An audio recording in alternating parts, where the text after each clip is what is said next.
Hello everyone, नमस्ते। आज की वीडियो में हम आपको तुलसी माता की कथा सुनाएंगे।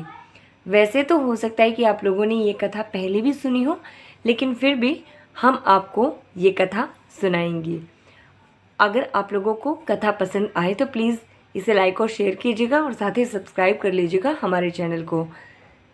तो चलिए शुरू करते हैं आज की कथा। तुलसी माता की सबसे पहले हमें जय बोलनी चाहिए। तो शुरू करते हैं तुलसी माता का नाम लेकर हम इस कथा को। प्राचीन काल में एक लड़की का जन्म राक्षस कुल में हुआ। उस लड़की का नाम वृंदा था। दैत्यराज कालनेमी जैसे राक्षस परिवार में पैदा होने के पश्चात भी वृंदा भगवान विष्णु की पूजा किया करती थी।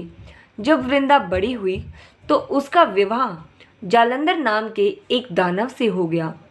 जालंधर अत्यधिक शक्तिशाली राक्षस था, जिसका जन्म भगवान शिव के तेज के कारण समुद्र से हुआ था। बलवान होने के कारण जालंधर को दानवों का राजा बनाया गया। वृंदा से शादी करने के बाद जालंधर की शक्ति और पराक्रम बढ़ता ही गया। उसे किसी भी तरह से हराना मुश्किल हो गया था। जालंधर के बढ़ते हुए अहंकार व आतंक से सभी देवता परेशान हो गए थे। जालंधर की बढ़ती ताकत के पीछे उसके स्वयं की पत्नी वृंदा थी।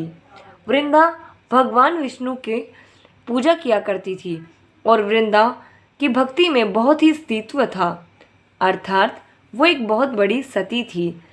इस प्रकार से जालंधर और भी अधिक शक्तिशाली हो गया। अपनी शक्ति और अहंकार में चूर होकर वह स्वर्ग की देवियों पर काबू पाने का प्रयास करने लगा। इसी दौरान एक बार उसने माता लक्ष्मी को पाने का प्रयास किया, परंतु समुद्र से जन्म होने के कारण माता लक्ष्मी ने उसे अपना भाई बना लिया। फिर उसकी नज़र माता गौरी पर गई, अर्थात माता पार्वती पर। उन्हें पाने के लिए जालंधर ने मायाजाल बनाया। अपने मायाजाल से जालंधर ने शिव का रूप धारण किया और माता पार्वती के पास जाने का प्रयास करने लगा। उसी समय माँ पार्वती ने उसे पहचान लिया और जब तक जालंधर कुछ समझ पाता, माता पार्वती वहाँ से अदृश्य हो गई। जालंधर के इस दुर्व्यवहार से पार्वती जी को काफ़ी क्रोध आया और इस पूरी घटना के बारे में उन्होंने भगवान विष्णु को बताया। इधर जालंधर भगवान शिव से पार्वती जी को पाने के लिए कैलाश पर्वत पर युद्ध करने लगा। तभी भगवान विष्णु ने जालंधर को सबक सिखाने की ठान ली थी।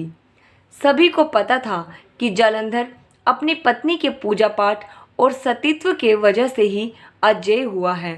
ऐसे में भगवान विष्णु ने जालंधर को हराने के लिए उनके पत्नी का पतिव्रत धर्म भंग करने के लिए एक मायावी चाल चली। भगवान विष्णु एक साधु का रूप धरते हैं और ये रूप धारण करके वृंदा के वन में मिलने के लिए वो पहुंच जाते हैं। उनके साथ दो मायावी राक्षस भी थे, जिन्हें देखते ही वृंदा डर गई। तभी भगवान विष्णु ने उन दोनों राक्षसों का वृंदा के सामने ही वध कर दिया। वृंदा ये देखकर समझ गई ये कोई आम मनुष्य नहीं है। उसी पल वृंदा ने साधु से अपने पति के बारे में पूछा। साधु बने हुए भगवान विष्णु ने अपनी माया शक्ति से दो बंदर प्रकट किए। दोनों बंदरों के हाथों में जालंधर का सिर व धड़ था। ये देखते ही वृंदा बेहोश हो गई। कुछ समय बाद जब वृंदा को सुध आने पर वो साधु से अपने पति को दोबारा जीवित करने के बारे में प्रार्थना करने लगी। सुन उसकी आंखों के सामने साधु ने अपनी माया से जालंधर के कटे हुए शरीर और धड़ को जोड़ दिया। उस शरीर में भगवान विष्णु ने स्वयं प्रवेश किया। वृंदा को थोड़ा सा भी आभास नहीं हुआ कि उनके साथ छल किया गया है। जालंधर का रूप धारण किए हुए विष्णु जी को वृंदा अपना पति समझने लगी। वृंदा के ऐसा करने से उसका सतीत्व भंग हो गया, जिसके कारण जालंधर कैलाश पर्वत में युद्ध में हार गया। जब वृंदा को यह सच पता चला तो उसने क्रोध में आकर भगवान विष्णु को पत्थर बनने का श्राप दे दिया। इस घटना के बाद वृंदा स्वयं सती हो गई।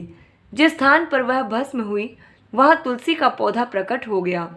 विष्णु भगवान वृंदा के पति भक्ति से प्रसन्न हुए और उन्होंने कहा, हे वृंदा, तुम्हारी पति भक्ति देखने के बाद मैं तुम पर मोहित हो गया हूँ।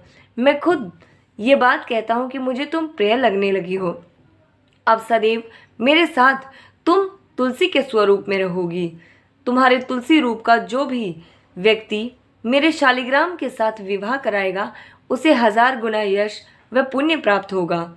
जिस भी मनुष्य के घर तुलसी का वास होगा उस घर में कभी भी असमय यमदूत नहीं आएंगे। आगे भगवान विष्णु ने कहा, तुलसी के पौधे की पूजा करने वालों को गंगा व नर्मदा में स्नान करने के बाद पुण्य प्राप्त होगा। संसार में चाहे कोई भी मनुष्य कितना भी दुष्ट क्यों ना हो, कितने भी पाप क्यों ना किए हों, मृत्यु के दौरान उसके मुंह में तुलसी और गंगा जल अवश्य दिया जाएगा। बैकुंठ धाम की उस व्यक्ति को प्राप्ति होगी। इसके अतिरिक्त जो व्यक्ति तुलसी व आंवला के पेड़ की छाया में अपने पितरों का श्राद्ध करेगा उसके पितरों को मोक्ष प्राप्त होगा। इस प्रकार से भगवान विष्णु ने माता तुलसी का सतीत्व भंग कर उनके पति जलंधर को इस पाप से मुक्त किया। उम्मीद है कि कहानी आप लोगों को पसंद आई होगी और अगर आई है तो प्लीज़ इसे लाइक और शेयर कीजिएगा। मिलते हैं नेक्स्ट वीडियो में, तब तक के लिए गुड बाय, धन्यवाद।